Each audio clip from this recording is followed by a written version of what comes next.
एक बार फिर से स्वागत है आपका आरंभ स्टडी पॉइंट में। आज हम पढ़ेंगे यह ईवीएस 5 का अंतिम अध्याय है। यह आज समाप्त हम करेंगे। ये 22वां अध्याय है। फिर चला काफिला। हमने एक एक चैप्टर को पढ़ लिया है। ये 22वां है और यह क्लास 5 ईवीएस का अंतिम चैप्टर है। तो चलिए इसको हम पढ़ते हैं और यहाँ से जो भी इम्पोर्टेंट है उसको देखते हुए चलेंगे शब्द को। धनु का गाँव। धनु के यहाँ आज दशहरे का बड़ा त्योहार मनाया जाएगा। सब रिश्तेदार अपनी अपनी बैलगाड़ियों पर सामान लाद कर लाए हैं। धनु के बाबा परिवार में सबसे बड़े हैं, इसीलिए सभी त्योहार उन्हीं के यहाँ बनाए जाते हैं। इस त्योहार पर मामी, आई आई किसको तो माँ को बोलते हैं, और चाची मिलकर गुड़ की पूरन पोली बनाते हैं। गुड़ की पूरन पोली किससे बनता है तो चने की दाल की मीठी रोटी को कहते हैं गुड़ की पूरन पोली। चने की जो होती है दाल की मीठी रोटी होती है, साथ में तीखी कढ़ी भी। दिन में गपशप चलती है, मगर शाम को माहौल कुछ बदल जाता है। सब औरतें और बूढ़े बच्चे सामान बांटने लगते हैं। आदमी लोग मुकादम जो कर्ज वसूलने वाले होते हैं उसको मुकादम बोलते हैं। को होते हैं किसको तो मुकादम उसको बोलते हैं जो कर्ज वसूलने वाले होते हैं, वसूल करने वाले होते हैं, के साथ मीटिंग के लिए बैठते हैं। मीटिंग में मुकादम सभी के कर्जे के पैसे का हिसाब करता है। फिर जो है उसके बाद क्या होता है, किस परिवार के ऊपर कितना कर्जा बाकी है यह भी देखता है।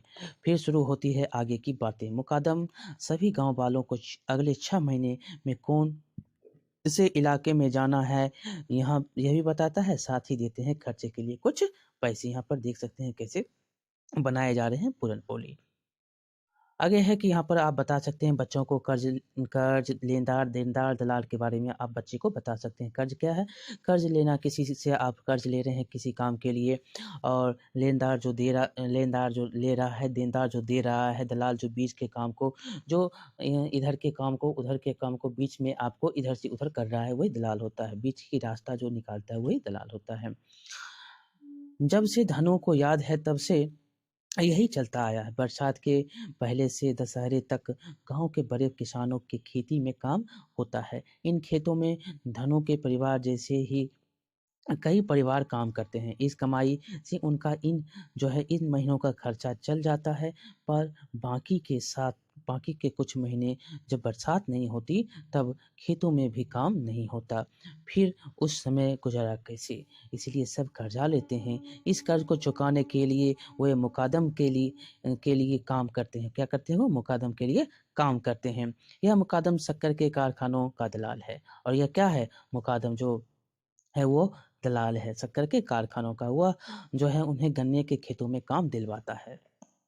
आगे है बताने के लिए कहता है कि क्या धनों के गांव में सभी किसान अपनी जमीन पर काम करते थे? नहीं, सभी जो है किसान जो है अपनी अपनी जमीन पर काम करते भी हैं, किसी कोई कोई काम नहीं भी करते हैं। जो है नहीं करते हैं वो किसी का जो है काम करते हैं, उससे कुछ रुपया लेते हैं। धनु के परिवार के पास अपने गांव में कब काम होता है, जब बारिश होती है तो काम मिलता है, बारिश नहीं होती है तो काम नहीं मिलता है। जब आप धान की खेती करते हैं बारिश की ज़रूरत होती है, जब नहीं मिलता है तो लोग क्या करते हैं तो कहीं और काम करने के लिए जाते हैं। क्या तुम कुछ ऐसे परिवार को जानते हो जो खेती से जुड़े हैं, जिन्हें काम के लिए कुछ महीने को घर छोड़ना पड़ता है? बहुत ऐसे परिवार हैं जिनको खेती के बाद जो है नहीं हो पाता है तो वो क्या करते हैं, घर छोड़कर चले जाते हैं शहर को कमाने के लिए। सोचो और पता करो, अगर धनु के गांव के लोग अपना गांव छोड़कर काम के लिए ना जाएं तो वहाँ कैसे परेशानी होगी। बहुत सारी जो भूखमरी हो सकती है, खाने के लिए नहीं मिलेगा तो क्या होगा, भुखमरी हो सकती है। वहाँ रहने के लिए तो आपको जगह है, लेकिन वह सुखाड़ पड़ जाएगा जहाँ जगह आप रहें। वहाँ पर पानी पीने को नहीं मिलेगा, बारिश नहीं होगी तो बहुत सारे परेशानियाँ झेलने को मिलेगी। शिक्षक का संकेत है कि आप बच्चों का ध्यान इस ओर दिलाएं कि गन्ने के इन खेतों में सिंचाई के साधन होने के कारण बारिश के पानी के बिना भी खेती हो पाती है, और सिंचाई अगर होगी जहाँ पर वहाँ पर बारिश नहीं हो रही है तब पर भी खेती हो सकती है। बच्चों से खेती में सिंचाई के अलग अलग तरीकों के बारे में चर्चा कर सकते हैं, जैसे ट्यूबवेल, नहर से पानी निकालना, नहर निकालना इत्यादि से आप बता सकते हैं। नहर से, नदी से, ट्यूबवेल से इससे क्या होता है तो सिंचाई करते हैं। अगर संभव हो तो उन्हें दिखाने के लिए आपको ले जाना है, जाकर परिवार जो कह सकते हैं कि हमें उन्हें दिखाने के लिए ज़रूरत है, तो वो बच्चे ज़्यादा गौर से देखेंगे तो वो अच्छे से सीख सकते हैं। धनों के गाँव में जब बारिश नहीं होती तब खेती भी नहीं हो पाती। क्या बारिश के पानी के बिना भी खेती की जा सकती है? तो हाँ, बारिश के पानी के बिना भी नलकूप से खेती कर सकते हैं, नहर से खेती कर सकते हैं। अगर बारिश नहीं होती, नहर भी सूख जाती है, तो नीचे के जो है नलकूप से आप खेती कर सकते हैं। अब आगे कुछ महीने धनु, उसके जो है आई, बापू, चाचा, उनके 2 बड़े बच्चे, मामा, मामी, उनकी 2 लड़कियाँ और गाँव के 40-45 परिवार अपने घर से दूर रहेंगे। 6 महीने धनु और उसके जैसे कई बच्चे स्कूल नहीं जा पाएँगे।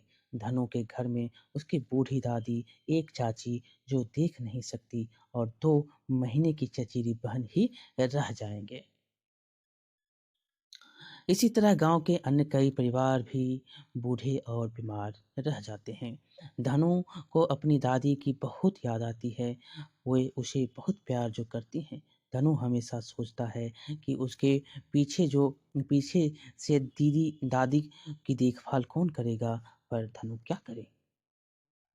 उसको तो अब जाना होगा घर को 6 महीने छोड़कर।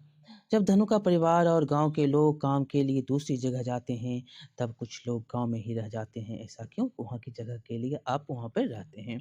जब धनु और उसके परिवार कई बच्चे 6 महीने गाँव छोड़कर चले जाते हैं, तब गाँव के स्कूल में क्या होता है? बंद रहता है, वहाँ पर बच्चे नहीं जाते हैं। क्या तुम्हारे घर के लोग जब काम के लिए घर से बाहर जाते हैं तो बुजुर्गों और बीमार को देखभाल के लिए घर में क्या इंतज़ाम होता है? करना होता है तो बहुत सारे आप इंतज़ाम कर सकते हैं जो कि उनकी बीमार के लिए दवाई का इंतज़ाम कर देंगे। कोई कुछ बीमारी होती है तो दवाई, पीने के लिए पानी, रहने के लिए जगह है ही।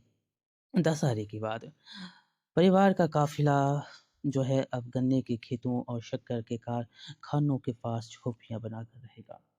अपनी झोपड़ियाँ ये जो है गन्ने के सूखे पत्तों और रस निकले गन्नों से बनाते हैं। सुबह के अंधेरे में उठकर घर के आदमी खेतों में गन्नों की कटाई करते हैं। बच्चे और यहाँ पर शिक्षक का संकेत है, बच्चे और औरतें जो हैं गन्ने के गट्ठर बाँधते हैं। यहाँ पर शिक्षक संकेत को देख सकते हैं कि यदि कुछ बच्चे अपने परिवार के सदस्य की आदतों जैसे नशीली मादक दवाओं की लत के बारे में बताना चाहते हैं, तो ऐसे किस्सों का जो है बातचीत बड़ी ही संवेदनशीलता से आप करनी चाहिए। उनसे होने वाली हानिकारक जो प्रभाव है, उनसे आप चर्चा करेंगे। ये कितने हमारे शरीर के लिए जो है हानिकारक हैं और इन मुद्दों पर जो है सेवाकालीन प्रशिक्षण कार्यक्रमों पर आप अवश्य चर्चा कर सकते हैं, ताकि बच्चे समझ सकें कि ये नशीली मादक पदार्थ हमारे लिए कितने नुकसानदायक हैं। यहाँ पर देख सकते हैं बच्चे गंठल बना रहे हैं, औरतें गंठल और झोपड़ी बना हुआ है और केतारी जो है गन्ने काटे जा रहे हैं। फिर उन्हें शक्कर के कारखाने में ले जाते हैं, कई बार धनु भी उनके साथ जाता है। कारखानों के बाहर कभी-कभी 2-3 रातें बैलगाड़ियाँ पर गुजारनी पड़ती है। तब धनु अपने बैलों के साथ खेलता है और यहाँ-वहाँ घूमता है। आगे है कारखाने पर अपने परिवार के हिस्से के गन्ने का वज़न का हरवाकर धनु के बापू रसीद लेते हैं। जब जब मुकादम मिलने आता है तब उसे ये रसीद दिखाकर कर्ज़ का हिसाब रखा जाता है। मुकादम अगले हफ्ते के खर्चे के पैसे भी दे जाता है। तब धनु की आई और मामी बच्चों को लेकर पास के गांव में बाजार हफ्ते भर के आटा और तेल खरीदते हैं। बच्चों के लिए एक आध लड्डू, सेब, चने भी ले लेती है। मामी धनु के लिए पेंसिल, रबर और कॉफी भी खरीदती हैं। धनु मामी का लाडला जो है, पर 6 महीने तो ये चीज़ें धनु के काम ही नहीं आ पाती। वह स्कूल जो नहीं जाती है, क्या 6 महीने वो स्कूल नहीं जाती है, आप पहले पढ़े भी हैं। पर 6 महीने तो ये चीज़ें धनु के काम ही नहीं आती। वह स्कूल जो नहीं जाता, मामी चाहती हैं वह पढ़े और बड़ा होकर कुछ बने। उसे इस तरह परिवार के साथ भटकना ना पड़े। आजकल मामा-मामी धनु के आई-बाबू से कहते हैं, अगली बार जब दशहरे पर हम लोग गाँव छोड़कर जाएँगे तब धनु अपनी दादी और चाची के साथ रहेगा। वह गाँव के बाकी बच्चों की तरह जो है स्कूल जाएगा, बीच की पढ़ाई नहीं छोड़ेगा, आगे पढ़ेगा और कुछ बनेगा। यहाँ पर देख सकते हैं बच्चों के साथ खेलता हुआ बैल। आगे है शिक्षक का संकेत है कि कभी-कभी कुछ ऐसे परिवार नशीली दवाओं की लत के बच्चों में भी लत लग जाती है। यदि उन बच्चों में या किसी अन्य बच्चे में ऐसा व्यवहार दिखाई दे, तो उनसे अलग से बातचीत की जानी चाहिए ताकि उस समय जो है उसकी लत को छुड़वाई जा सके। इस विषय में बच्चों से पोस्टर या चार्ट बनवाएँ और इस पर जो है चर्चा कर सकते हैं। यहाँ पर सोचने के लिए कहता है मामी क्यों चाहती है धनु साल भर स्कूल जाए क्योंकि वो नहीं चाहती है कि ये वही काम करे जो हम कर रहे हैं। बच्चे वो पढ़े लिखे और कुछ बने। जब तुम लंबे समय के लिए स्कूल नहीं जाओगे तो क्या होगा? तो आप बहुत सारी चीज़ भूल जाते हैं। चर्चा करने के लिए कहता है लिखने के लिए जब धनु 6 महीने के लिए जहाँ गाँव वाले के साथ जाता है वहाँ पढ़ाई का इंतज़ाम किया जा सकता है, तो कैसे? कि वहाँ पर भी पढ़ाई के इंतज़ाम बगल में स्कूल होते हैं, 6 महीने बहुत समय होते हैं, वहाँ पर पढ़ सकते हैं। ऐसे कुछ और भी काम हैं जिनके लिए लोगों को कई महीने तक अपने घरों से दूर रहना पड़ता है। किताब से ढूँढो और लिखने के लिए कहता है बहुत ऐसे काम हैं जो आपको गाँव से बाहर रहकर आप काम करते हैं, गाँव में वैसे साधन नहीं है, शहर में वैसे साधन मिल जाते हैं जो आपको जीविकोपार्जन के लिए आसानी होती है।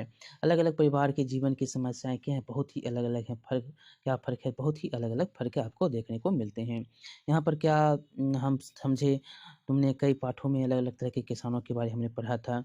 दामजी भाई पाठ खुद की खेती क्या उगाते हैं, दामजी भाई क्या करते हैं, खुद की खेती करते हैं, खुद बीज को अपने जो है एक पोटरी में रखते हैं, जो काठ के जो एक जो बनाए हुए थे उसमें बाजरे रखते थे।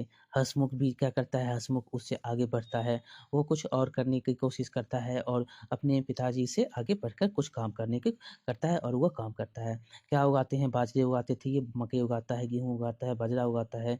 क्या परेशानी आई, तो ये लिख सकते हैं दामजी भाई को बहुत सारी परेशानी जो है उम, जो जुताई के लिए बैल का उपयोग करते थे, यहीं हँसमुख जुताई के लिए ट्रैक्टर का उपयोग कर रहा है। लेकिन इनको बहुत सारी परेशानियाँ जैसे कीड़े-मकोड़े लग जाते थे, यहाँ पर कीड़े-मकोड़े नहीं लगते हैं और कुछ भी बहुत सारी यहाँ पर परेशानियाँ आई थी जो हँसमुख और दामजी भाई के बारे में हमने पहले के अध्याय में पढ़ा भी है। अब आगे है शिक्षा का संकेत कि बच्चे से बात हो सकती है कि कई जगह ऐसे काफ़िले में रहने वाले बच्चे की पढ़ाई का इंतज़ाम किया जाता है। कई बार इनके टीचर इन्हीं के साथ जगह-जगह घूमते हैं। किन-किन कामों के लिए काफ़िले में लोग पलायन करते हैं, इस पर चर्चा कर सकते हैं। जो रहन-सहन उनकी क्या होती है, इसके बारे में आप बता सकते हैं। तो चलिए बहुत यहाँ से जितने भी चैप्टर थे बहुत ही इम्पोर्टेंट थे और ये बार-बार क्वेश्चन यहीं से पूछे जाते हैं ईवीएस के केवीएस के भी एग्ज़ाम होने वाले हैं, यहाँ से भी क्वेश्चन पूछे जाएँगे। तो चलिए मिलते हैं, अब हम अगले जो सीरीज़ है उसका स्टार्ट करेंगे, अगले सीरीज़ को हम पढ़ाएँगे। तो यहाँ आपको कैसा लगा ये सीरीज़ के बारे में आप बताएँगे। बहुत-बहुत धन्यवाद, कैसा लगा हो आप बताएँगे और लाइक करेंगे, शेयर करेंगे और सब्सक्राइब करना नहीं भूलेंगे। मिलते हैं अगले सीरीज़ के साथ, बहुत-बहुत धन्यवाद।